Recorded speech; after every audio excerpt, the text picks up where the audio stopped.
Avid Company is a sponsor of the Things Police See podcast. They have a unique take on holster systems. They designed the clip-lock modular holster system, and it works alongside the lockbox. So basically, you have it on your belt. All you need to do is unclick the holster. You can click it into the lockbox in your car, in your gun safe, under your desk at work.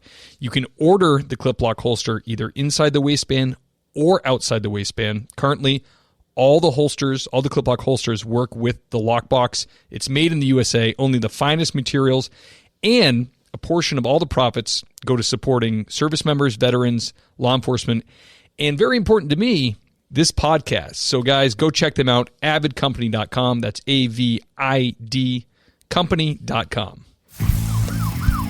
This is Things Police See, first-hand accounts, with your host, Steve Gold. Guys, welcome to the podcast. The best way to introduce this is just to say the phrase, Inglewood up to no good. This interview is really intense. It's long, but so worth it. I interview Dave Carrasquillo, a friend of mine who was an Inglewood cop for 20 years. His stories, I didn't even come close to encapsulating all the craziness that he's seen. He has many more stories of equal intensity, but I got what I could in about an hour, a little over, I think an hour and a half, something like that. It's just really intense and really, I think, really interesting. I think you guys will really like it. I mean, we talk about a Friday-like character named Drumstick. He's a Inglewood Blood. We talk about charred bodies. We talk about Dave getting into a situation where he has to use his firearm on a guy that's like a zombie. The guy's it's attempted kidnapping. He's blasting the guy. The guy won't die. It's insane, and it's really, really interesting. And at the end, we talk about some stuff cops can do and how to help themselves with trauma and how the job's affected him. So I'm just really excited to get it out to you guys. Dave is a super, super good dude, super sweet guy, and I'm really thankful that he came on. So without further ado, my interview with Dave Carrasquillo. Dave, thank you for coming on the podcast, man. I appreciate it. Hey, no problem. Thanks for having me. I'm so looking forward to this. I met you about a year ago, and you live in, or you didn't live, you policed at like one of the most famous cities to police, I think, in the country because of hip hop, rap, all that stuff. Inglewood, California. That's it. That's correct. How long did you do there? How many years were you a cop? Total, I was a cop for 20 years, and then prior to Inglewood, I mean, I was in Inglewood for almost 16. I was at the California Department of Corrections as a correctional peace officer, and I did about a little over 4 years there. So working in the jails probably prepared you for the mayhem that you were about to face in the streets of Inglewood. Yeah, it definitely did. It's because it was a state prison.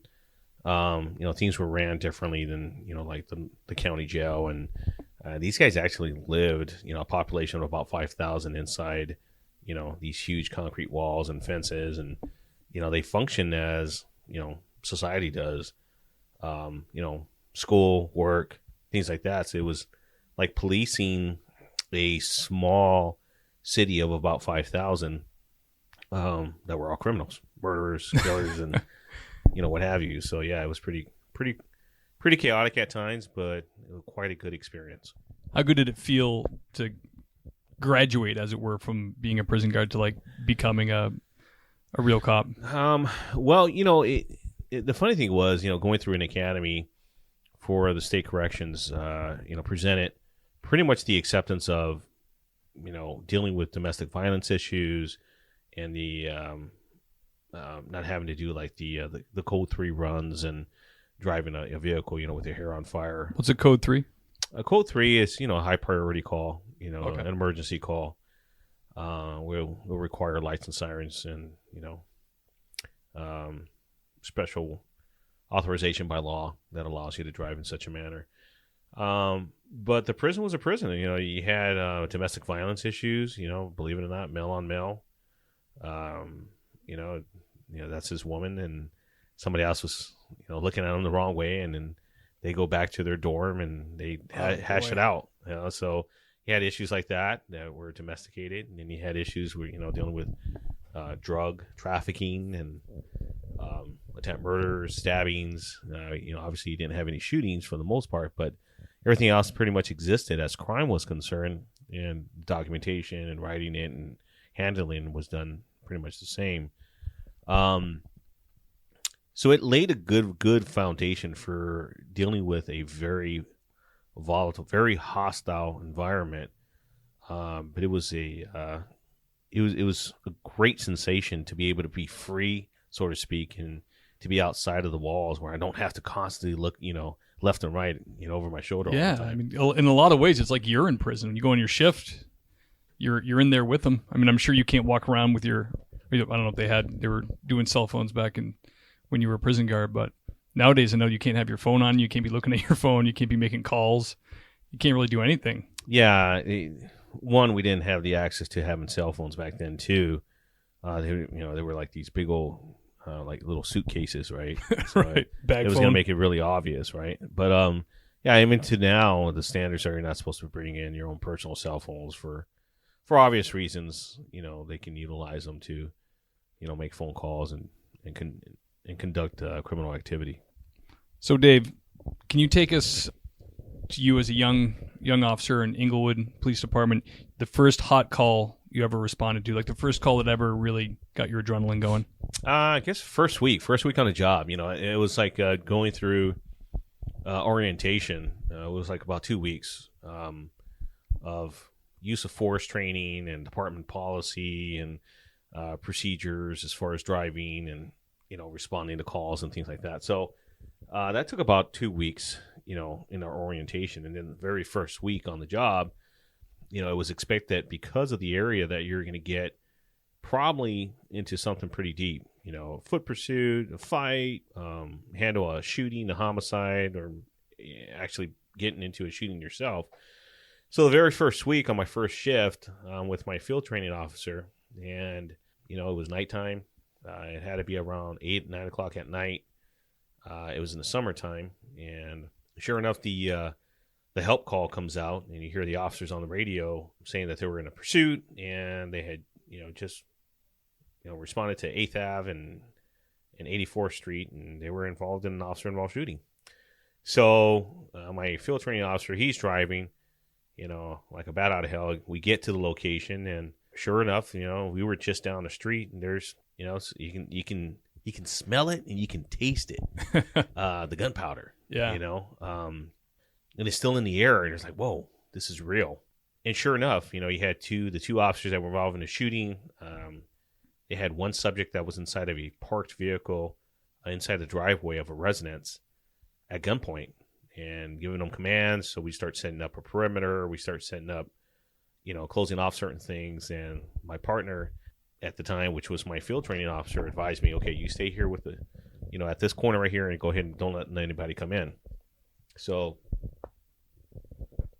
I'm sitting there, and there was another young officer who I had been in the academy with, who I'm standing next to at the time, because we were both, he's got one end of the street, I got the other end of the street, and we kind of, as we're setting up the perimeter tape, sit there and go, hey man, this is crazy. This is the kind of crap we signed up for. Right. But sure enough, you see the the officers starting to set up a tactical plan, and apparently what had happened was they were chasing two individuals of the gangster style life, doing the typical evading the police officers and driving fast left and right, and they actually wind up going to their actual own residence. So it comes to be later on, as I found out, this was a very well-known gang member, gang house, multiple radio calls, multiple amounts of responses to the location, for gang activity, domestic violence issues, drug activity. So what happened is one of the occupants inside the vehicle, which was the passenger, exited the vehicle. While he's exiting, the gun that's in his hand or in his lap falls off and it hits the ground.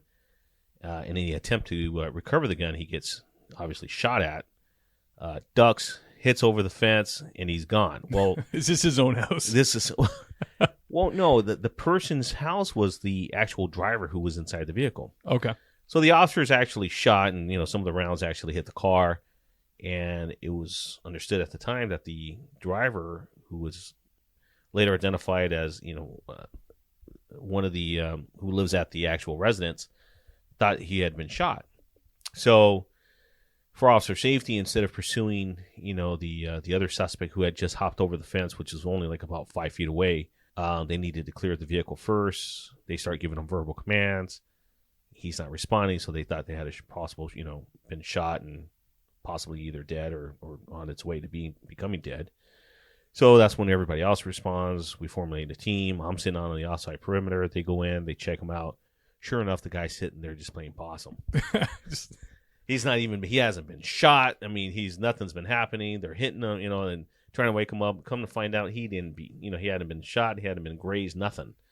And they took him into custody. And, that was the first hot call that I ever had, as a cop, was an officer-involved shooting. And then, the first week I had a homicide and gang member had been shot. And so much had happened. I mean, it was just nonstop. Wow. It's like right away, baptism by fire. You're just in it. Yeah. I mean, it was a typical, what used to be said is, welcome to Inglewood. That's the way it was done, So was he just sitting in the car, just not responding, looking straight ahead? Or was he communicating at all? He was actually laying down. Well, you got to understand the criminal activity or the criminal element. The typical gang member, as he's driving through the neighborhood, he's got this hoopty, little piece of shit car, right? And he's laid back in the car. Is that like the gangster lean they talk about? It's a gangster lean inside of a vehicle, but they do it for a particular reason. Is because they use the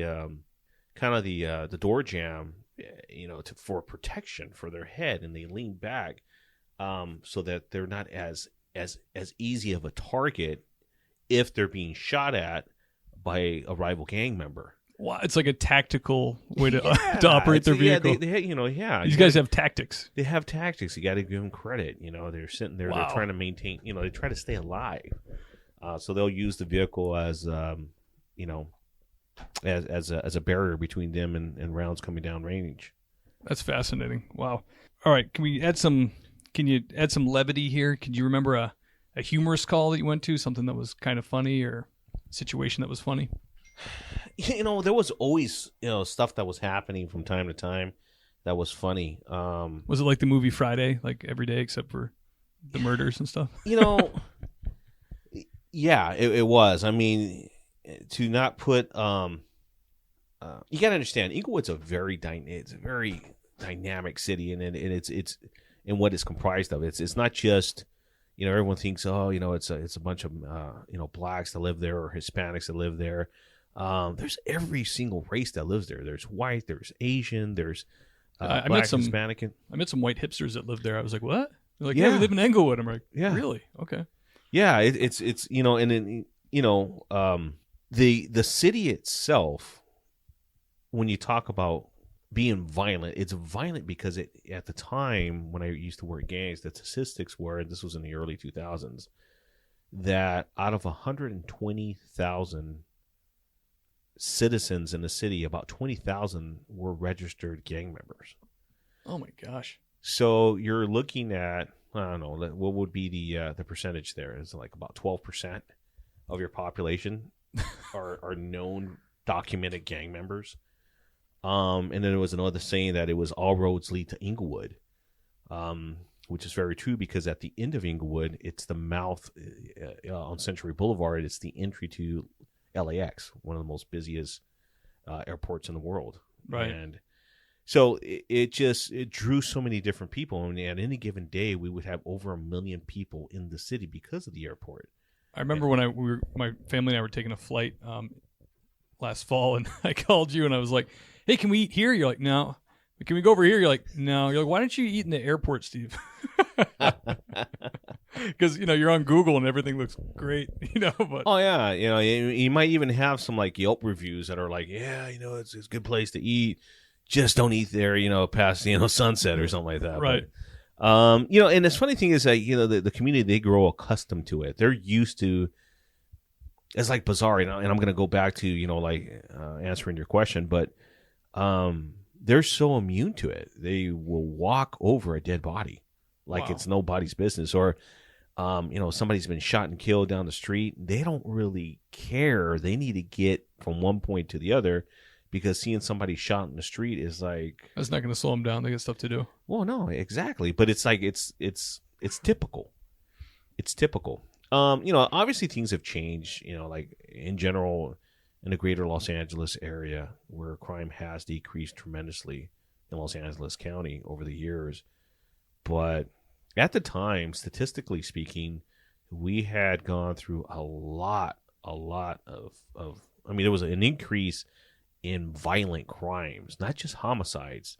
I had done a study back in the early 2000s at the time where the peak of the homicides had occurred, and we were looking at the city of Los Angeles was having, for every square mile, which is about 400 square miles, they were having about 0.6 homicides per square mile.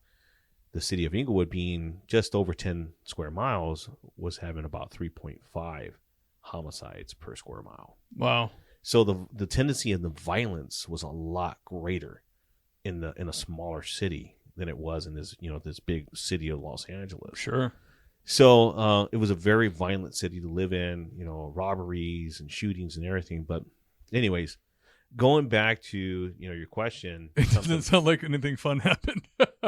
Right. Something fun, Pretty intense. Certain things were just comical, how somebody got shot or how somebody got killed, or not to be mean or, dehumanize the situation, but you had to laugh at things sometimes just to keep, sane. And like you said, it becomes typical. It's like you're dealing with it day in and day out. Yeah. It's like you're regular. Right, regular. I mean, I remember responding back to the locker room sometimes, and I would have blood on my shoes, or I had blood on my clothes, and it ain't my blood, and it was just, it splattered, or you picked up something and there was blood, and you had to be really careful. But it was just typical. Yeah. So something funny. Okay, so let me see here.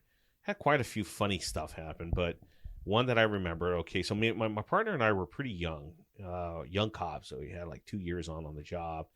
And we're in a place that's called the Bottoms. And there's a street called Barton and 10th Ave. It's an intersection. We call it the Bottoms because it came down the hill. On top of the hill was the top, and on the bottom of the hill was called the bottom, right? Right. Figure that one out. It will simplify it for you, right? I get it, I think. But they were actually, there were projects in the bottom of the hill, which was about close to about a square mile of these buildings, and there was, government housing, Section 8, and it was just horrible. And there's gangs that, there was a particular gang that was down there. It was a blood gang. They were known for being extremely violent. To this day, they're still considered to be very, very, very violent. And my partner and I are what we called, we're sitting back in a black and white, but we're obsing drug trafficking, so it's hand-to-hand deals. You got two guys. One guy is the contact guy. He walks up to the car who's coming by to buy drugs, crack cocaine, whatever they're selling for the day. Majority of the time it was crack. Okay. Rock cocaine. And you have the two other guys that are the lookouts. So we sat there and we looked at them and said, okay, that's another cell. That's another cell. We went and we decided, okay, we're going to put this out. We're going to stop these guys. And we did. So we had put it out on the air. Okay, we're monitoring drug activity, have some units respond. We're going to go ahead and take them down. So being young, we're stupid, right? Instead of waiting for backup, we're like, no, we're going to go take these guys down. It's for pussies. Yeah. Backup's for assholes, right? No. So they're sitting there and we're watching them. Sure enough, we go take them down. We put the takedown lights on them, and, we hit them hard. We just bum rush them with the car. Like, we're going to hit them with the car, but we don't. Like, right. Intervention, right? So they get startled real quick. They don't run, come out. We're at gunpoint and stop. Fucking police. Right. And they actually follow our commands. So as soon as they start, they put their hands up instead of running, which we really thought they were going to run. They don't. I recognize quite a few of the guys that are there from previous contacts.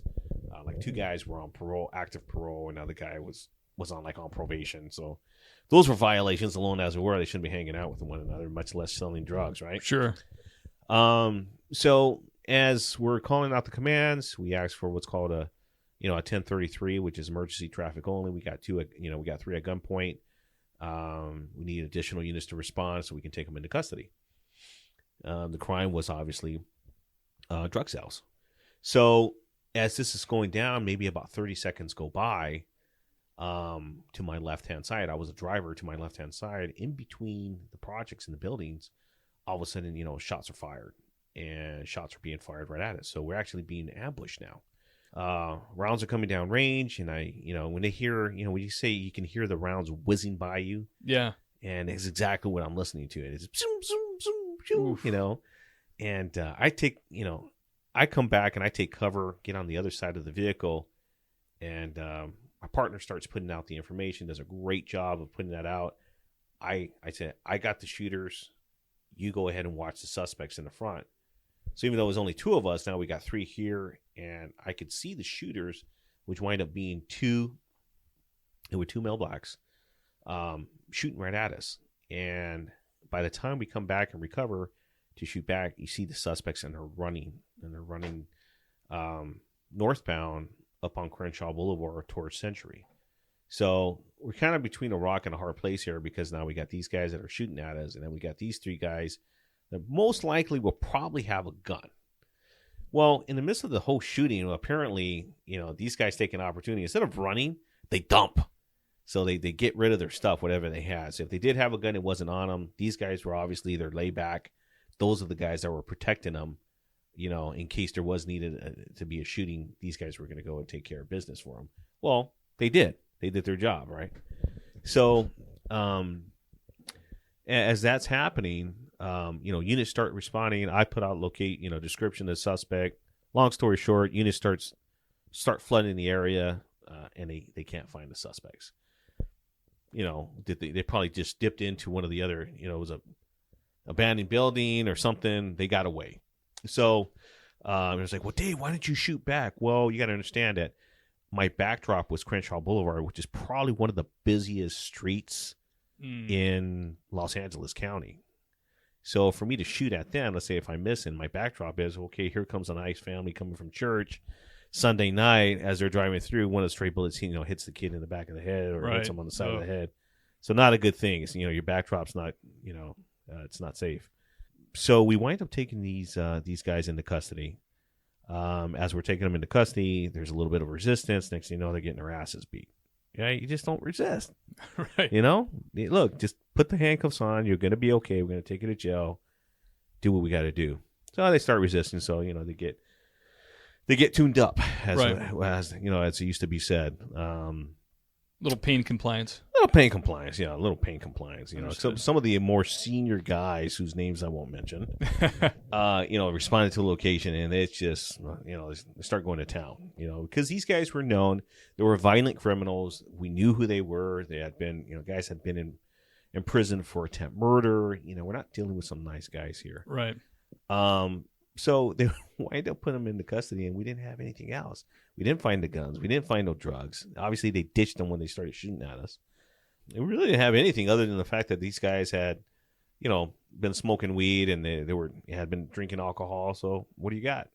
Drunk in public, right? Right. So no harm, no foul. The casings were recovered, and we go back to the location, and a couple of the units respond. They take 2 of the guys, and we were left with 1 of the guys. And he was one of 3 brothers of this blood gang who, and he's sitting in the back of the police car. We got him in custody, so we're doing all the contact information. We're doing our field interview cards, and yeah, sure, we just been ambushed, but that's the way you did it in Inglewood. We're we're fine now. We're safe. Everybody's clearing. The other guys, we're going to finish up our paperwork, and we're the only unit now that's left. So it seems weird. But I'm telling you, man, this is, hey, no harm, no foul. Everybody's okay. Nobody scratched. You're fine. Okay, shake it off. Let's go. Wow. Get back to work. Yeah. And here comes now one of the brothers, and he had a moniker. The guy in the car, his moniker was Elbow. Don't ask me why. That was his moniker. Okay. But I can tell you the moniker of the other brother that's coming up. His name is Drumstick. Okay. Yes. His name is Drumstick. So Drumstick's walking up to me, and I looked at him, and I go, "Hey, man, what's up, Drumstick?" Because I already knew this guy. Right. He goes, "Man, what the fuck? man, what you doing with my blood inside the car?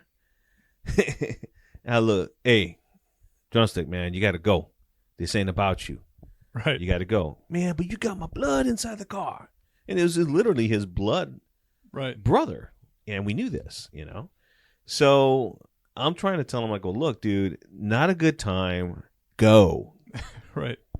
He's obviously faded, meaning he'd been drinking.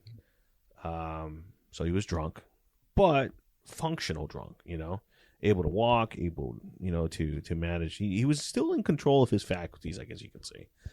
So the funny thing is he's got this big bucket of chicken. Now he was known for having chicken, and it's fried chicken. Right. And it's this guess what they're all drumsticks. Right? They're chicken legs. Yes. Hence the nickname, the moniker drumstick. Because this guy was always eating. It was Louisiana fried chicken, and it was situated right there off of Century Boulevard, just west of Crenshaw. So he sits there, and you know, he's standing there, and I'm at the trunk of the car finishing up my paperwork, and he just won't go away. He's just being a nuisance, and he's trying to, you know, look inside the car, talk to his brother. And I go, if you don't walk away, you know, we're going to have an issue. So the last thing I wanted to do is sit here and have more paperwork to do and take another guy to jail, because I have to already go back to the station, write up a report about this whole, you know, how this whole thing went down, the drug, you know, sale, the shooting and being ambushed and all this other crap. I just don't want to deal with it no more. So I tell him, I go, hey man, you need to kick rocks. You need to bounce. He just won't leave.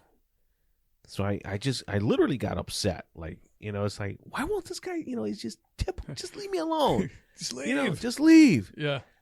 Because I, you know, for the most part, yeah, what should I do? He's interfering with a, you know, police investigation, California Penal Code 148, inhibiting or stopping a peace officer from doing his duties. So he just won't walk away. And I walked up to him finally, and he's holding this bucket of chicken right just at his chest, right? Right. So I go, what am I going to do to piss this guy off to get him to get the hell out of here? So I go, drumstick. He goes, what? And as soon as he does that, I come up with an open hand uppercut. And I sweep up, hit the bottom of the bucket of the chicken, and pop this sucking thing out of his hands. And all of a sudden, chicken drumsticks are flying everywhere. I mean, they're just like all over the place. And he goes, man, why'd you do that? I go, get the fuck out of here, man. I already told you, get your shit and go. He goes, man, you fucked up. So he goes and he gets his empty bucket of chicken, picks it up, and I'm like, well, at least he's picking up the trash.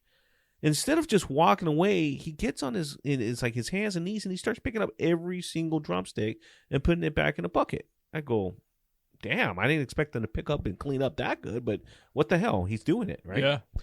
So as soon as he gets the last drumstick in there, he looks at me, he goes, man, you fucked up. And then he starts walking away, and I'm looking at him, puts his hand inside the bucket of chicken, pulls out a drumstick, and he starts going to town. Starts eating this thing. Oh, my God. And I'm like, only in fucking Inglewood, man. That's awesome. Dave, can you tell us about the like a very strange or bizarre call that you went to? Here's one. Non-violent, non-criminal, I guess you can say. Yeah, just strange, weird. Yeah. Okay, so I got this one. So working night, and I'm getting a call of a house fire. So we wind up responding to the location to assist the fire department, and there is no way we are able to run because this place is like fully engulfed with flames, and flames are coming out, windows are popped, and fire department had just gotten there, and it was like, okay, this is why I became a police officer, because my ass ain't running into this burning building. Yeah, your turn. Yeah, tag, you're it. So yeah, sure enough, I mean, within seconds, the fire department, opened up, water. They're doing their thing. So, let the professionals do their job. The fire gets extinguished, and, for safety reasons, we do a walkthrough with the fire department, make sure everything's okay. And as we walk through, we can see, the source of the fire. And the source of the fire came from which was pretty bizarre, which was from it was a raised foundation, and it came from the floor. So as I'm walking through the living room, as you walk in, they had one of these floor furnaces.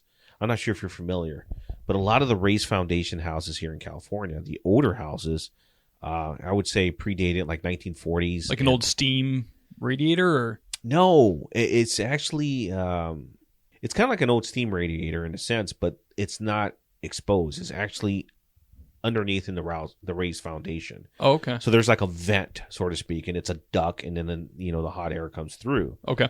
So this is usually it's right next to the wall, and it comes out maybe about 2 feet, like by 2.5, kind of rectangular shape. So where this is situated, where it should be at, is now this huge hole, which is about, I would say, close to like about 3.5 feet in circumference, right? And it's, as you walk up to it, you can see the hole goes all the way straight down to the bottom of the floor, through the foundation all the way down. The crawl space or basement, or? Yeah, well, a raised foundation usually it's like a crawl space. It's usually about like 2 feet up, above the ground. So we're looking down there, and smoke still coming out. I got the flashlights, and you see what appears to be a charred body. And the charred body is on the floor, and you see this person, which you couldn't make out. You couldn't tell if it was a man, a female, or anything. It winds up being, later on, we find out that it was an elderly female. It was like in the middle of the burnt circle, like inside of it. That's weird. So from the wall, it's about 3.5 feet out. Like in a diameter. And you see this person. It looks like the leg was kind of like, if you're laying flat down on your back and like you're doing crunches or you're going to do a sit-up, you'll see your feet, like the knees, bent up. Yeah. And I can see that. And then I can also see the flesh. And I can see, I remember specifically seeing the bones completely exposed on the lower leg. Like the lower legs were completely nothing but bones, charred. And then on the upper thigh and of the upper body, was the meat, which it just smelled horrible. Oh, I imagine. Just this nasty smell, and, of burnt wood and, whatever chemicals or whatever materials, metal, plastic, whatever it was, insulation. Boiled human. Yeah, literally charred human. It's just nasty. But to look at it and to see how bizarre that was, it was like, wow. So what happened was this lady, it was an elderly lady, and what happened, apparently one of the ducts underneath, there was like a leak, and the flame opened up because it's gas operated. Well, apparently it started to leak out, and that started to catch fire underneath the wood. And when the wood started catching fire, when she went to go over to investigate, it had burnt through so much already, but flames weren't coming out. Okay. She stood over it, and it collapsed. It just completely collapsed, and it fell down. Well, that also opened up, the gas flame, and it just set the place on fire. Apparently, when she went down, she broke her legs. She couldn't get up. She was trying to get out. Yeah. And there was evidence of that, and she just burned to a complete crisp. That, and I'd have to say I saw I would say probably in my career, I saw close to about 8 to 10 bodies like that, similar fashion of people burning in residential fires. One of them was my last one, which ended up being, we were credited with saving something like about 100 elderly people in a 7-story building. The guy caught on fire. He was talking to dispatch, and he was on a wheelchair, and he got, fell asleep smoking. Oh, man, classic. His clothes was on fire. He's talking to dispatch, and then the rug caught on fire. And he was trying to say, hey, I'm stuck. I can't move because my jacket got stuck on my wheelchair, and I can't get out of here. Oh, God. And the floor is on fire. A nightmare. Yeah, and he's trying to get out. Well, long story short, we wind up being a unit that responds. We get there. I was working overtime. We had just finished dealing with a man and a woman in a domestic fight. The female's trying to cut him up with a machete. And we get up there, and we stop her. And they're like, Dave, also there's elderly people on fire. Could you go take care of that? Oh, I'm sorry. So God, we took the lady we took the lady into custody on machete, and then that's when we responded over to the building. It was on the 3rd floor. The place was on fire, sure enough, a couple of guys in front of me, they kick open the door. As soon as they kick open the door, because we can hear the man screaming. Oh, gee, I bet. Yeah. And as the call was being dispatched, we can hear the man screaming. It was just horrible. So as soon as they kicked the door open, it just engulfs the whole hallway with smoke, and the heat was so intense. Get down on my knees and elbows and just crawl the hell out of there till we got to a safe spot, far enough from the open flame and the smoke. And then we just started evacuating people. We wind up evacuating something like about 100.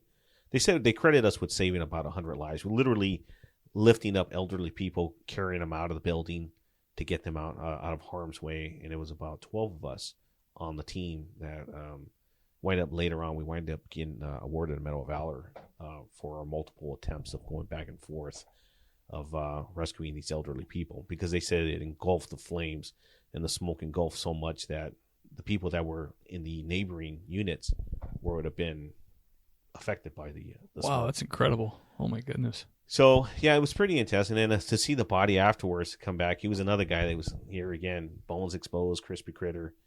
Fire inspector was there. And he says, my God, you were one of the guys that was in here. And I go, yeah, I was in here. He goes, let me show you something. He comes up and, you know the exit signs that are light, usually lit up in green. Yep. He goes, let me show you this. He goes, look at this. He goes, this. And I go, what is that? And it looked like this melted box of some form or another that was just plastic and metal that was just, burnt to unrecognizable. He goes, this is the exit sign that hangs over the door. I go, oh, yeah. He goes, in order for that to happen, it has to be 1,200 degrees plus. He goes, you guys were in 1,200 degrees. That's crazy. Sitting here and I go, fuck that shit. Yeah. Yeah, I mean, interesting stuff, seeing dead people. A lot of people think that cops, for the most part, they're, arresting people, fighting, shootouts and stuff like that. But there's a lot of stuff that cops do that just have nothing to do with police work sometimes. And, sure. Definitely going into a burning building, rescuing people, that's not something usually typically that cops do. Firefighters do. Right. But anyways. Every pro is an MVP to us. As a Lowe's MVP's Rewards member, you can earn bonus points when you shop select products and brands. Then redeem them for exciting rewards like tools, sports memorabilia, e-gift cards, and more. Join today to become a member and start earning. Bonus points calculated before taxes and fees after applicable discounts, if any. Subject to program terms. While supplies last. Points expire at end of calendar year. Visit Lowes.com/MVP's bonus points for details. So, yeah. Weird stuff. Can you tell us about your most intense or terrifying call on the job? I guess I can say, the one that stands out to me more is it was an officer-involved shooting that I was in. And I, again, working overtime. Majority of my stuff happened when I was working overtime, especially as a detective, because, it was usually in the office or we did search warrants and stuff like that. But I was sitting with a group of detectives. It was about 10 of us. We were all having breakfast on a Monday morning. And we were at this place sitting down eating. And we heard a radio call come out. We called the 3-tone. It goes beep, beep, beep. Any unit to clear and handle. Possible 211 shooting victim now at, and they put out the location, which wind up being one of those cemetery flower shops. So they're usually just outside of the cemetery. And obviously they sell flowers and gift cards and things of that nature. And very busy place in Inglewood. Yeah. And of course, this is 9 in the morning, right? Right. So, we all looked at each other and okay, we just kept eating. Just another typical thing. They got patrol officers that are responding to the location. We were working like a gang suppression unit on overtime, so it was like, okay, well, unless they mention the word gang, right, we're not responding, right? So, units start responding very quickly. They get on scene, and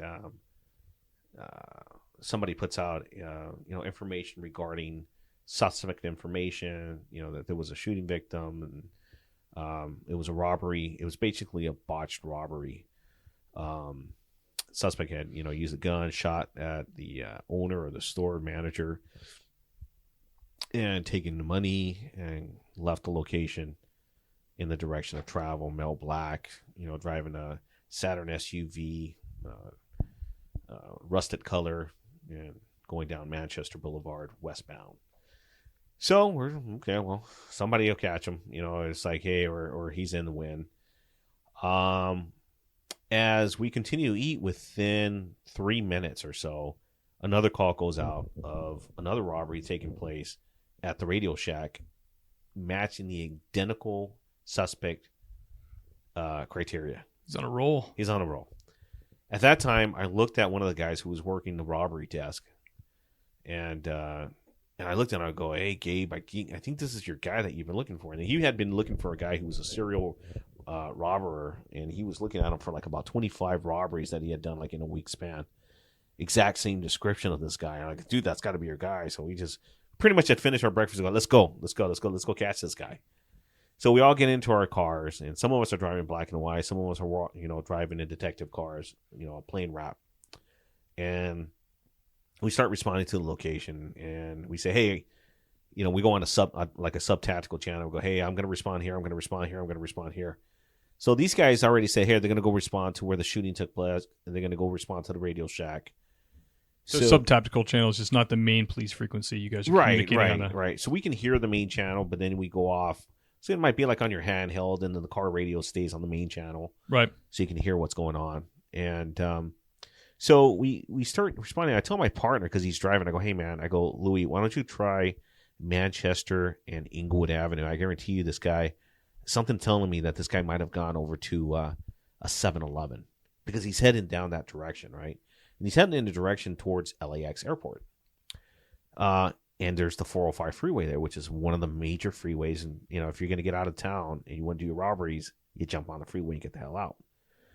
So we do. And as soon as we get into that location, mind the way, it's pouring. It's in October, and it's just raining. They say it doesn't rain in California. Bullshit. It was raining that day for damn sure. And it was pouring. So we start slowing down, and I'm looking over to the right, which happens to be probably one of the busiest 7-Elevens I've ever seen in my life. Is like completely empty. And I don't see anybody in there. I go, this is 9 o'clock in the morning, 7-Eleven. I go, this is fucking something wrong. Yeah, that's not good. Right? And then so I look, and as I'm looking, I look to the left-hand side across the street. There's a small little parking lot where there's an alley. And sure enough, there it is. It's a backed-up, rusted color SUV Saturn vehicle with the male black, wearing black and black over black hooded shirt or hoodie, a hoodie on, matching the identical description that was given out by the officer. And there he is. I go, whatever my unit call sign was at the time, I put it out and I go, hey, be advised, we got the suspect in sight. Well, at that time we had entered an intersection, and we had in order for us to safely, be able to move over to the right, we had to negotiate a U-turn. By the time we negotiated the U-turn, in heavy traffic, vehicle traffic, and in rain, we got back to where the person was, which was about 200 feet away. Guy was gone. Nowhere to be seen or found. We go up to the very first next street, see him, we look down out. I go, brother, go hit down Manchester and Century, and I put out the traffic. Units be advised, suspect traveling possibly in Manchester's a unit to respond to location, code 1. So we get back on Manchester. We start heading towards La Cienega. Sure enough, we see the suspect at the left turn pocket, getting ready to turn left as he's driving up to it. And I go, unit, be advised, facing, eastbound on Manchester, suspect is coming right towards you, because he had black and white right across the street coming towards the intersection. As soon as I say that, the suspect is on a fresh red light. He takes the light, and it fucking chases on. Guy gets right into the entrance of the freeway, and now we're chasing this guy. We wind up chasing this guy for about 33 miles from the city of Inglewood, high speeds of about 120 miles per hour. Oof. In the rain, in 9 o'clock traffic, which was bizarre because normally there'd be a lot of traffic in the South Bay area. That's called the South Bay Bend on the 405. And we intersected onto the 110. Well, when we got to that location, we were what's called the secondary unit. So the secondary unit in a police chase will always put off the radio traffic. The primary unit will, focus on strictly chasing the guy, not being on the radio, focusing on the actions of the suspect. So we continue to do that, but this guy hit it. I mean, at one point, he must have been hitting about 140 plus. Whoa. Because he pulled away from us, and I looked at my partner. He's going about 125, 130. And we're like having a hard time keeping up with this guy. So the primary unit loses him within the rain. And I told my partner, let's slow down, And on the sub channel, I tell the other unit in front of us, the chase unit, you continue to go down the 405 south. We'll take the 110 to see if he merges over to the 110, just to be on the safe side. We're not going to lose this guy. Now, mind you, this guy's driving erratic. He's driving in the rain, high speeds, with people on the road. For the most part, a watch commander would cancel that patrol chase because he's putting more people at risk. Right. But why are we not stopping? Why are we not stopping to chase this guy? Well, because of the violent crimes that he had committed. We still don't know if this guy's going to live or die, who he shot. So we got a potential homicide suspect with multiple robberies, guns involved. So yes, you want this guy. Yeah, this guy's going to jail. So, we continue to follow this guy, and sure enough, we get to the 110 405 split. We can't see him, and all I see, I remember out of the corner of my right eye, I see a blast of dirt spitting up on the air, like there's a spray of dirt. The yellow sand containers that are on the intersection on the when you merge onto a freeway. Yeah, they're filled with water or sand usually. Right, yeah. right. And they're used, people, they miss and they'll wind up hitting the barrier and, to make sure that they don't kill themselves, right? So it's like a safety barrier. Well, he hits one of those things and that sand just goes everywhere. And I go, there he is. So the other unit stops, brakes, and has to, back up and get through. Well, we continue to chase right on. So we're following him on the 110 freeway towards San Pedro. And as we continue to follow him, now the weather's starting to clear up. As we get closer to the ocean, the water, the raining, subsides, and we're continuing to follow this guy. So we're alone for the longest time, and we get up on this guy, and we can tell, and I've got a good description, and I'm looking at this guy, and I'm saying, okay, it appears to be a male black inside, matching the description of the previously mentioned, suspects at the shooting and at the other robbery. Right. Be advised, I also believe that, he had also robbed the 7-Eleven. Sure enough, came back, be advised, yes, he did rob the 7-Eleven. Right. Right? So now we got a guy who's robbed 3 different places, all within 5 minutes or so. Right? Oh, man. Shot a guy, right? And now he's continuing to chase, we're chasing him and he's running away from us, but we're not going to let this guy get away. So he gets off on surface streets down in San Pedro. He winds up going into a hospital. It's called Little Company of Mary. He gets into the parking lot, ditches the car, and now we're on foot pursuit. So it's me and another officer. We go in foot pursuit of this guy, and he hops over a fence, and he's a good, I want to say about, the straightaway on a football field. You hit the curves, you slow down on the straightaways, you sprint them. Right. So he's about he's a straightaway away from us. Okay. So I don't know, maybe 300 feet or so. So he's hopping over the fences, and as I run up to the fence, I look and I go, oh, there's a door. The security of the big door, you can just kick it. Right. So I kicked the door, went over that, and we go over the fence. And next thing you know, there's this huge, big parking lot in the back of the hospital. And there's people, in and out. I mean, it's like 10 o'clock in the morning. People are going to their appointments.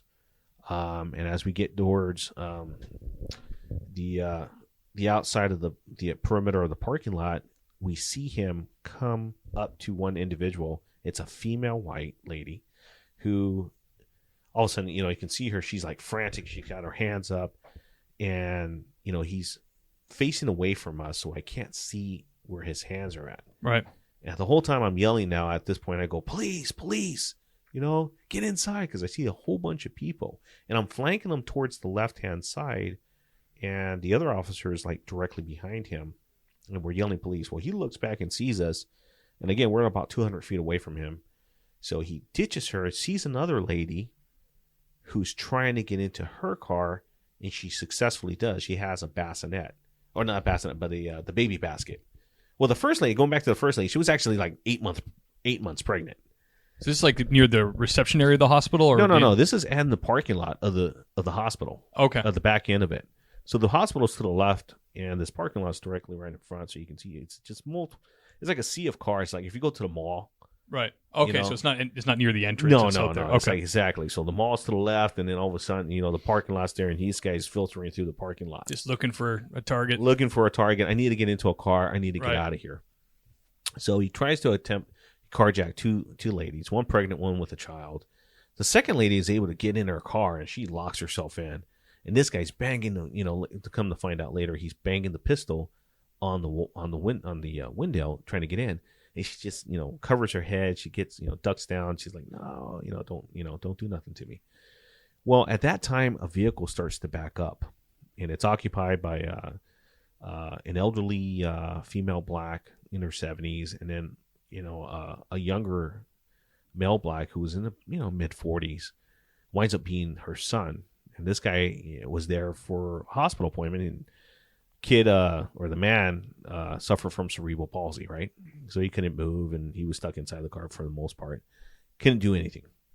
The suspect runs up to it as it's getting ready to move forward and opens the door. He gets an opportunity. He opens up the door, and lady stops frantically, and she puts it in park, and she goes like, "What do you want?" And, "Get the fuck out of your car, get out of your car." And she's like, "No, I'm not getting out of my car without my son. I'm going to stay in the car with my son. My son, he can't walk." So at that point now, I've come around and I've caught up to the backside of the vehicle, and I've taken, a tactical position. You've been on foot this whole time. I'm running. So I'm running. Heaving, I'm sure. I would say I was in really, really, really good shape. I would have been heaving, is what I mean. So, the running portion didn't really faze me that much, but, I at the time I was in really good shape, and so I, start giving out the commands. We start giving out the commands. I've taken cover. The other officers come up, and he's in a wide open space directly in the aisle over where this vehicle is at.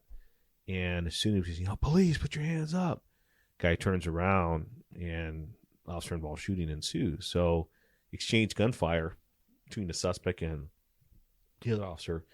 I hit the suspect. How close is this guy to the potential victims that he's trying to? He's touching them, like he's inside the vehicle, like literally, like got one hand inside the car. So these rounds you're loose and you're being real careful. Very, very, very careful. So my backdrop is somewhat the other people, but very proficient with my shooting and my tactics. I wind up hitting the suspect. At that time, I wind up hitting him 3 times in the chest and a 10 ring. Wow. He turns around. So now he's still standing up. Right. He's still standing up, still functional. I'm like thinking, what the hell? I saw him get hit. Whoa. Everything slows down at that moment. What caliber is this? I'm just curious. I got a 45. Okay, so it's not a little round. It's a big round. Yeah, I got a big. It's a man stopper. 230 grains. Just under 1,000 foot per second. Law enforcement plus P rounds. Hits him 3 times, right dead center in the chest. And I go, what the fuck? I hit him. Yeah. And this guy's turning. I go, this motherfucker's got to have a vest on or something. So as he's just turning around and I see him getting ready to motion to get into the vehicle, I start running towards him. And as I'm running, I take another shot. Boom, smack in the back. Hit him. Doesn't fucking faze this fucker one bit. How is he a huge dude? He's a big guy. He's about a good 6'1", 6'2", about 240, 250. Okay. Yeah, he's come to find out later on that this guy had just gotten out of the pen. He had been in prison. We had put him in. Inglewood Police Department had put him in 14 years before that. Oh wow! For guess what? The same fucking thing. Oh my god! Attempt murder and robbery. So he got out early release on good behavior. So the reason, excellent, right? The reason why he was there at that hospital was because his girlfriend was a nurse that worked there.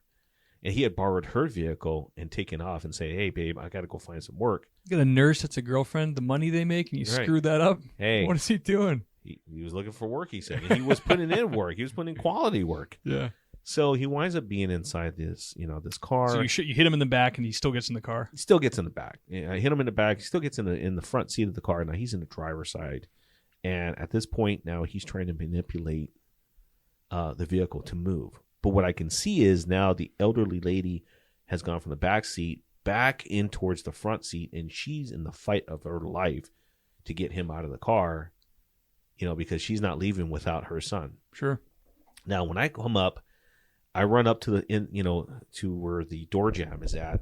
The other officer had taken, because he had gotten fired at, he winds up taking cover, and I advance forward. I see this guy trying to manipulate the shift in the vehicle, which is, right close to his right knee. He's got one leg on the outside of the car, and he's got one leg on the inside of the car. And he's got the right leg, where the gas pedal's at. Now, as you know, with modern cars, for the majority of the cars, I think since, early 2000s, you've had to step on the brake in order to engage the shifter. Right? The gear shifter ain't going to move unless you got that brake to press. Well, he ain't moving, but he ain't got his foot on the brake either. And I can hear the engine revving like he's trying to take off, but nothing's happening. Well, I think the guy had been in prison for so long that muscle memory kicked in. Yeah, it's cars before. It's like stepping out of a time machine. What is this thing? Right. You would just, you can not have the foot on the brake, and you would manipulate the gear. Right. Less safety features and all that. Yeah. And it would take off on you. So, he's trying to manipulate. He's trying to get it to go into gear, but he can't do it. So at that point now, I'm seeing this lady. She's screaming. She's, again, old elder lady, and she's screaming and yelling at him and fighting with him, and he's pushing and tugging, and I see this guy. So I reach in with my left hand, with my right hand on my gun, and I grab this guy from the front of the shirt of his chest, and I yank this guy out. Talk about adrenaline, because as I'm a pretty strong guy. You know me, Steve. Yeah, Dave, I think bench press is 400 or 500 pounds. He's not a small man. Right. So, I move weight pretty good, and especially back then I was a lot stronger. But I don't care how strong you are. You can't just reach into a car with one hand and yank a 250-pound man out of the car with one hand. Right. Pretty impossible unless you're on some super, adrenaline rush or, methamphetamine or PCP or some bullshit like that. Right. So I yanked this fucker out of the car, and he's still got one leg out of the car, one leg in the car, and he's standing up, hunched in with his head in and underneath, inside the vehicle. And I can see he's got a Smith & Wesson 45 in his right hand. And I know it's a Smith & Wesson 45 because I had a gun like it, identical to it. And I go, what the fuck? This guy still got the gun in his hand. And I'm like, drop the gun, motherfucker, drop the gun. And then all of a sudden he said, okay. Winds up playing possum on me by saying that. Gives himself enough time. He uses lag time against me to swing around through his left-hand side from the bottom. And he's reaching, he's facing forward, but his hand comes across his face with the gun and shoots behind him. He winds up shooting behind him, and he hits me.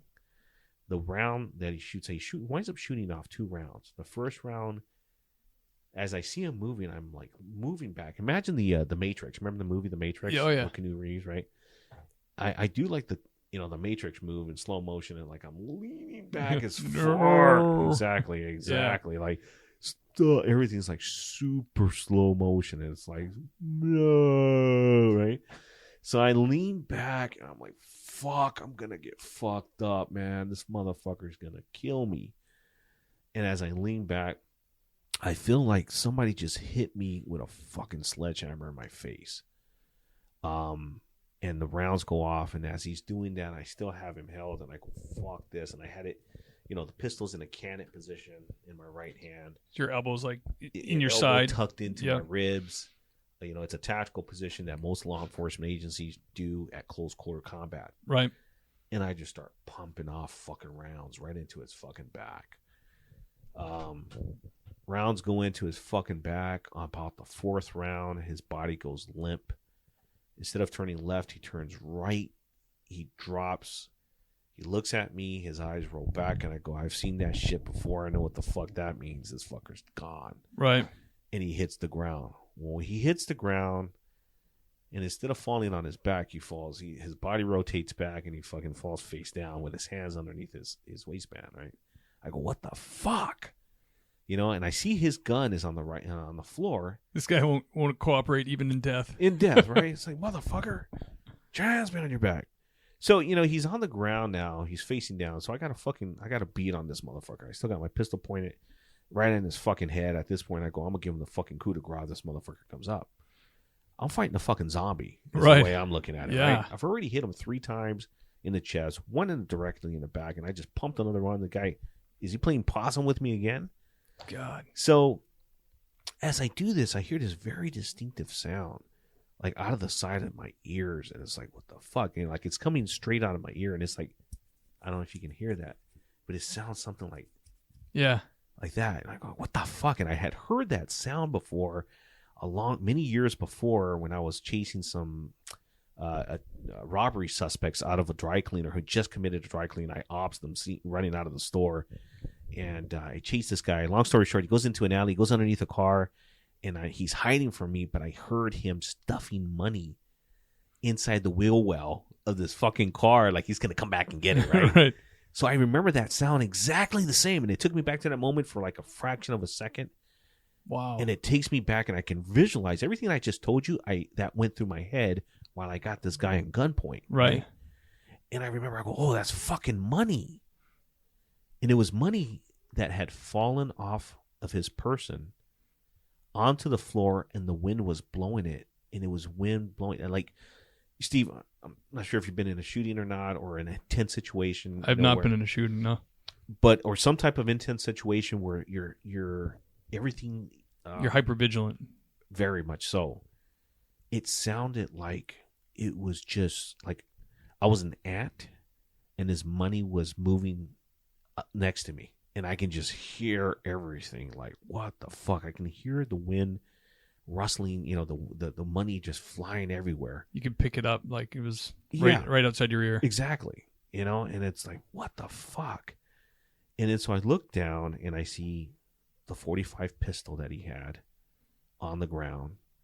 I see the money flying, and there's like a bag full of money that had fallen and just gone everywhere. 20s, 5s, 10s, everywhere.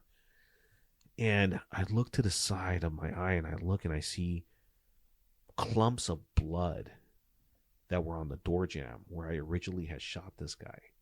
And they're just like, it's dripping blood like everywhere. What the fuck? It's a lot of blood.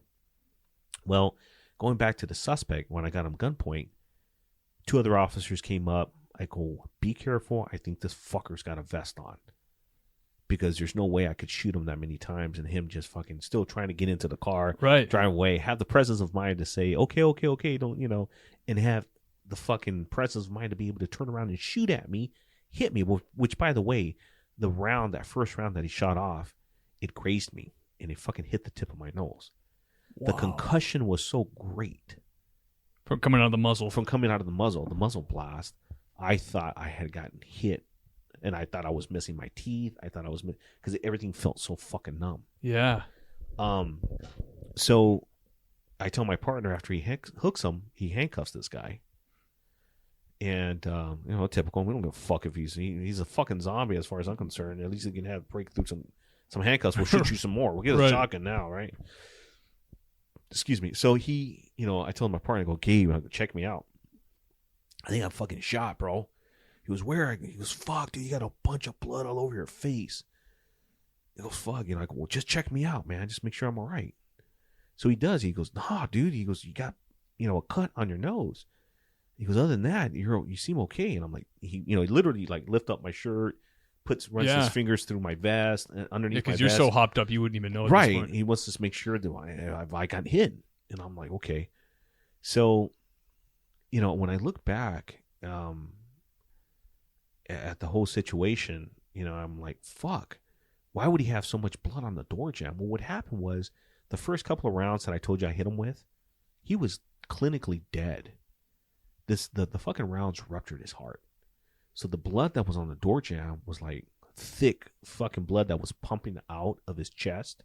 Whoa. And it hit through the little holes and through his sweatshirt onto the door jamb. That's how much blood he was like losing, right? Wow. So that was crazy because I never forgot the dripping and watching the dripping from like it's sliding down. It's just dripping on the bottom of the vehicle. You can just hear it dripping. Like red paint. Yeah.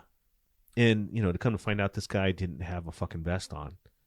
And the toxicology report came back that the only thing he had in his bloodstream was marijuana. No cocaine, no PCP. I guess the marijuana didn't chill him out at all, huh? Not at all. But it was pretty bizarre, through the whole situation. And going through that and, I had been involved in other things where, you see certain things and, it's always the perception of being involved in a situation like that. And, like the majority of society thinks that why did the police officers shoot him so many times? Or why did the police officers didn't shoot him in the arm or in the leg or something like that? Here's case in point, where you shoot somebody, and I seen where, guys got shot with one fucking round in a fucking chest and they're dead. Right. That's why they say it's shoot to stop. Right. Shoot to stop the threat, not to kill. But yeah, I mean, he wasn't stopping. He wasn't stopping. I definitely, let's look at it like this. If I did, if based on the shooting, if you look at it, I definitely shot to kill because where did I shoot him at? Right. Right. Well, we should always, everybody should agree. We should err on the side of safety for the good guy. For the good guy. Right. So if this guy has to die to make sure that you can go home. Right. That's the way it is. I guess what I'm saying is so it doesn't get misinterpreted. If you looked at it technically, where the shots were placed and what damage they did, all intents and purposes, the shots that were made and the impact it had on his body with the blood actually gushing out of his body, you would say those are kill shots. Well, technically they were kill shots. He just had an extra 30 seconds or a minute left. His adrenaline was so high that he just kept going on. So it is shoot to stop the threat, not shoot to kill. Because if you shoot to kill, you might just be dead. Right. He'll survive. Obviously, he survived the initial volleys, the 4 rounds that went into his body. He was a dead man at that point. He was a dead man, but he was still. But he was still functioning. Animated. Right? Wow. That's like a zombie. Really. Right. Damn. So paramedics were summoned. We were in LAPD and sheriff's borderline. So Los Angeles fire department responded to the location and they start doing, they administered first aid to this guy, which I get it. They're going to do what they got to do. They stuck a thermometer in his liver and fucking it still had, well, duh. The guy was just fucking alive like a minute ago. What do you expect his body temperature to be like? And then they started working on this guy. So they start ripping off all his clothes and everything. And all of a sudden, you talk about a bizarre viewing of something. As they're doing the chest compressions, I'm looking, I had to look closer, and I go, what the fuck? The expended rounds were being pumped out of his chest. And I literally saw them coming out through the exit wound. Oh, my God. And they were pumping out, and I saw like 3 rounds. Obviously, they were my rounds. Right. That had gone through and through. These are the ones had been the ones from close quarter combat directly to his back. And I'm seeing them pump out. I'm like, oh, that's fucking weird. I've never heard of that. Yeah, that is bizarre. It was bizarre. And, everything was being held as evidence. And the funny thing was, this guy, an officer, big fucking guy. Always, a lot of guys didn't like him too much because he was kind of like really, serious officer and the whole bit. And, you know, I never had a beef with him. I liked the guy a lot. But he came up and he was one of these guys who was like really stickler for the rules type thing and kind of certain way about him that kind of would annoy you. Very savvy, very tack savvy kind of guy. Okay. Electronics and all that. That was his forte. So he winds up coming up to the scene and he's helping me preserve the scene. And one of the paramedics want the gun to be moved. He goes, I'm not moving. We're not moving the gun, man. That's evidence. He goes, you need to move that fucking gun for our safety. He goes, the fucking gun ain't moving. You move it, I'm going to fucking arrest your ass. I was like, here we go. Cops and firefighters, right. He's a pretty big guy. And I was like, thank God this guy's here because, man, fuck. You were probably zoned out by then. Yeah, at that time, it's like, man, the funny thing is, like, I don't ever wish bad upon anybody. Like, I wish this never would have happened. Geez, man, this happens to me, and I kid you not. From ever since the shooting, where the impact of I forget stuff sometimes. Really? I kid you not. It happens to me. Like right now, I'm trying to think of the word and I can't. It happens to me all the time too. I have no excuse. It was very unfortunate. That's the word I was looking for. And it's sad that a life had been taken, and the experience that the victims were all placed in. From the store owner, the people that were in the store when the shooting took place, the people at the Radio Shack, what they had to undergo, the 7-Eleven folks, the first lady who was pregnant, who happened to be a wife of our hardcore district attorney. She wound up being a tremendous witness during this ordeal. We worked with her husband for years on high-profile gang cases. And then the lady who's inside the vehicle with, who tucked in there right quick with her baby inside the car seat. And then, the last two victims, which were the elderly lady and the man who comes out. And I remember him coming out after the whole shooting was done. He had one of these walkers. He looks like a young guy, but he looks like he's all busted up. And he looks right at me and he says, "Sir, I am so sorry. I have cerebral palsy. I couldn't get out of the car." Oh. And I remember as he's doing that, they're working on this guy doing fucking chest compressions. And I go, "Please bring that fucker back to life so I can beat the fuck out of him for victimizing these poor fucking innocent people." Tons of trauma from that one guy. Right. All different lives. Like, why couldn't you have fucking been, how come I couldn't have been your first stop? Right. Victimize me. Bam. There it is. But then look what it took for me to take this guy and, subdue his behavior to stop the threat. It was quite a significant effort that was taken by all the officers involved in that situation that day. And to mention, the young officer that was with me and myself, and the sacrifice that I did in order to make sure that this guy wasn't going to kill these people inside this car. Because he was only going to take so much of her batting him upside the head while he's driving down the street without putting a round in between her eyes. Right. So, and risking, me not seeing my family and shooting me. So look at all these victims that took place, all because of this negative element. So, yeah, it's a very unfortunate situation, but, it happened. Bizarre thing happened. The lady that was in the car, the elder lady, when he was struggling with her, he literally breaks her arm. He does like a spiral break on her arm. Ooh. So because we were in the hospital, she was administered in and given immediate treatment. Hospital staff was amazing. It just took her straight up and x-rayed her. Well, he ended up breaking her arm. Here's the bizarre thing. About 4 or 5 months later, I'm sitting at home and I walked out in front and I see this fucking guy looking at me, broad daylight. And he starts walking up towards me. And he's just, like at a heavy foot, pace. I'm like, I don't have my gun on me or anything like that. I'm at home. And this guy's coming up. He goes, "David Carrasquillo?" I was like, "Here we go." Oh, man. And I see a moment of peace. And I'm looking at his hands and I'm like, oh, he's got papers in his hand. I go, "What do you want?" He goes, "Serving you subpoena to appear in court." I go, "What the fuck for?" He goes, "Well, aren't you an officer with Inglewood Police Department?" I go, "Yeah."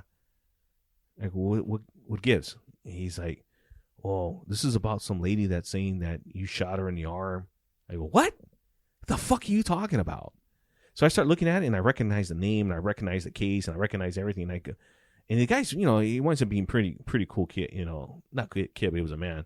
And I start talking to him. He was like explaining to me. He goes, "Yeah, apparently she said that one of your bullets, strayed and hit her in the arm, ricocheted and broke her arm during the altercation." Really? Yeah. And I go, "What you got to be fucking kidding me." I go, and I start laughing. I go, "Fucking typical." Because I knew that we had, like, on the onset, within minutes of the incident, she had an x-ray. Right. What the fuck do you think the x-ray is going to show? And sure enough, it did. It was a spiral break, from him torquing her arm. Well, this fucking lady winds up getting, advised by somebody to go and fucking file a suit against the city for, for damages, to her vehicle, for the shooting, being shot by a police officer in the line of duty. So was her arm hit or no? No. That blows my mind.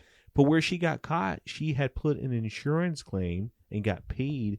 Well, she had gotten paid by the city for the vehicle and to fix everything. And she went to go make a file with the insurance claim. Long story short, she was trying to double dip on this whole thing. And then blame me for breaking her arm, with a round. It's unbelievable to put yourself out there like Right. that, absorb that much trauma that you carry with you to this day. Right. And it's late on your day off, some guy's like, "Hey, by the way, you're in trouble Right. for this." And I reached out, I never forget, I reached out to our city attorney's office and I go, "What the fuck is this?" He's like, "Oh my God, David, we're so sorry. We just found out ourselves. We didn't anticipate that they were going to reach out and try to subpoena you. Well, we're going to take care of this matter." Long story short, what winds up happening is the city actually filed against her and successfully prosecuted her for filing a false police report and the double dipping shit.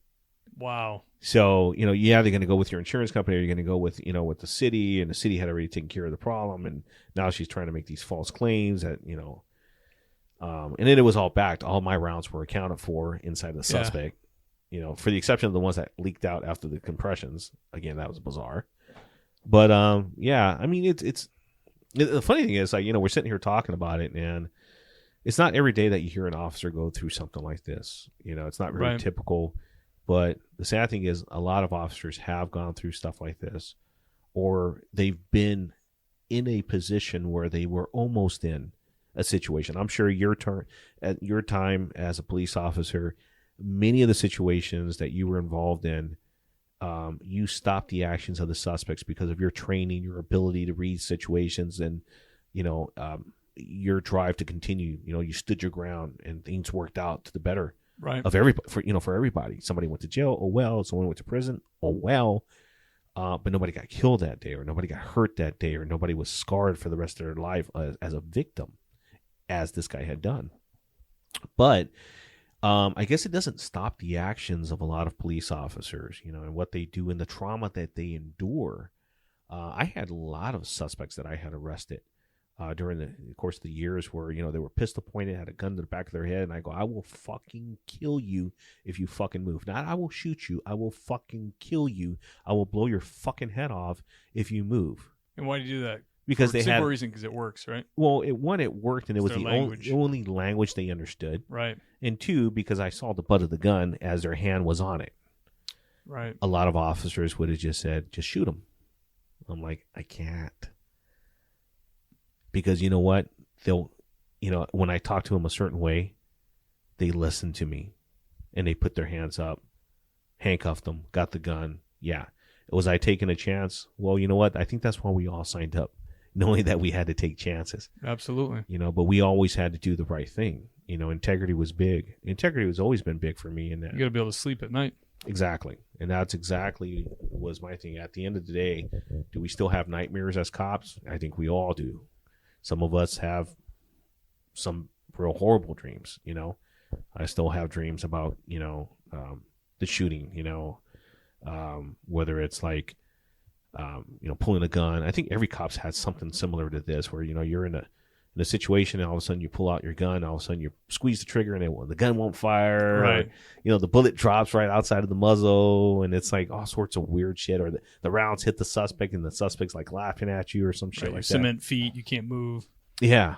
Yeah. So it's like really bizarre. So, my hand's out to those that are, have done, who've been there and are still doing this job and who are still applying to become police officers. What's your advice, Dave, for someone to help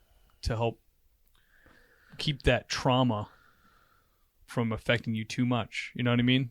Because you don't want to let it build up, and then most guys I talk to let it build up over a career or whatever, and then finally they talk to somebody or they find an outlet or something. But I believe strongly that, and I'll answer your question, but I believe strongly that we are all products of our environment.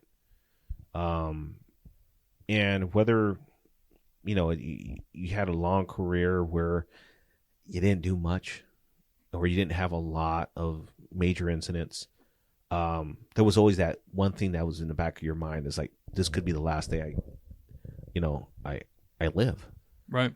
Or, you know, you were the cop that it happened to on a regular, like my career kind of was, where it was very active. And then sometimes you don't even think about it because you become immune to it. So both are very damaging to you. You know, the anticipation that something's going to happen, the anxiety associated to this could be the last day, or, you know what, this has happened so much, I don't give a fuck anymore. If it happens, it happens. They're both detrimental to you. Yeah. My advice is acknowledging, one, that you, do work in an environment that this could happen to you. 2, knowing your limits, your strengths, your weaknesses. Knowing that at any given time, you have the ability to just walk away. It's a career. You're not being mandated to do something. You're not being, you know, forced to do something. You're not by any contract or anything. No one's going to say you have to go out and patrol the city of Los Angeles or Inglewood or, you know, Cape Cod. Right. Nobody, you don't have to. You don't have to. It's a choice. In understanding that, one, it's a choice. And that if it affects you to that much, that you need to be able to speak to others about it. Talk to your wives about it. Talk to your girlfriends. Talk to your husbands. Talk to your therapists. Therapy, yes. Fuck yeah. Fuck yeah, therapy. I think therapy is fucking great. I came from an environment where it was like, you get into a shooting, you went to go talk to the psychologist, and you said the right thing, so you knew that you can go back and be fit for duty to go back to work. Right. And you said what you needed to say. You know, oh yeah, I've been sleeping good. Yeah, no, hey, listen, I felt bad for the, you know, situation. As a cop, I had to do what I needed to do. That's what I swore to uphold. You know, the peace and the safety of the community. He was a big threat to the community. I had to take action. I don't feel, you know, I did what I needed to do. No, I don't feel happy about killing them, but I had to do it, right? Or whatever the situation is, right? Right. But inside, you're keeping this, or you're surrounded by the hero system, where your colleagues are coming up and you, fucking good job, man. That's how you fucking do it, you know? Right. Good boy, good job. You know, it's like, fuck you. I just killed somebody. It doesn't feel fucking right. There isn't no fucking good about that. There's no good boy. There's no attaboys. It's like, yeah, you know, how about, man, Dave, I'm sorry you had to go through that shit. That's pretty fucked up shit, man. If you need to talk, let me know. And guys who have been through it, like I had worked with guys that had been in so many fucking shootings, man. I worked with 2 guys that had been something like 20 some odd shootings and had killed something like 17 people as partners. I kid you not. I kid you not. And both of them, one was my supervisor, another one stayed as a patrol officer. They both did like 30 years on the job. They were the nicest guys. And you know what? They were the guys that would come up and they would be the reasoning voice. It was like, hey, man, I know it's tough. I know this is hard. You're going to be okay. You know, take some time off if you need time off. These are the guys that when they were involved in something it was in the early 80s, they were involved in a shooting one night of a robbery suspect. Long story short, the guy had a gun. They wind up killing this guy. They had to shoot and kill him. Now, by this time, it was something like their 5th or 6th officer-involved shooting where, you know, similar action had taken place. And they literally say, hey, you know what, can you give us some time off? And I think we need some time off, you know. And they're like, no, man, we're short-staffed. We need you back here the next day. Oh, gosh, that's terrible.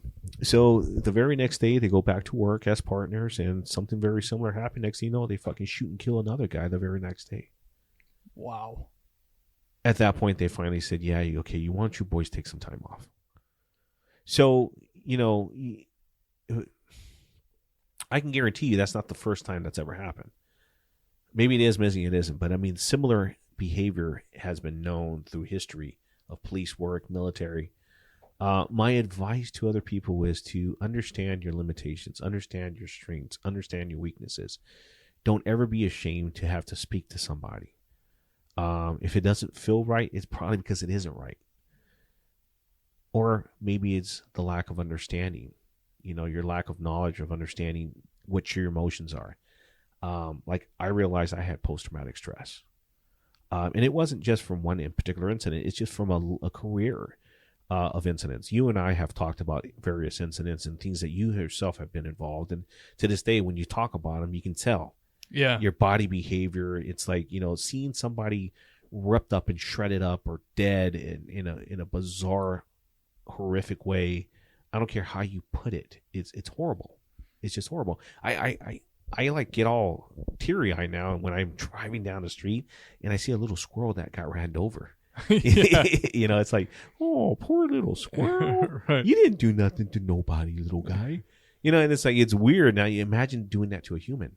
Yeah. Good or bad. I mean, it's just the whole, you know, when you look at the totality of the circumstances that surrounding, you know, somebody being of a criminal element or somebody being involved in that, and you take the history of that person and go back, where did they go wrong? If you can put back the hands of time and go back, could we have fixed this situation? You know, and it makes you think about that. You know, Think about them. They were probably little. They were not probably. They were little kids at one time.